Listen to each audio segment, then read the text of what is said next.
স্বামী, আপনার কাছে আমি আশীর্বাদ নিতে চলে এলাম। আজই আমি মাসির বাড়ি রওনা হব, আর আগামীকাল আমি বাপের বাড়ি যাব। তো লক্ষ্মী, সরস্বতী, কার্তিক, গণেশ ওরা ড্রেস আপ করছে।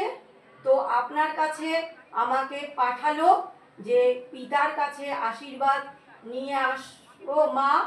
তাই আমি এলাম আপনার কাছে আশীর্বাদ নিতে। আপনি আশীর্বাদ করুন আমাকে। আশীর্বাদ করলাম, আশীর্বাদ করলাম, আশীর্বাদ করলাম।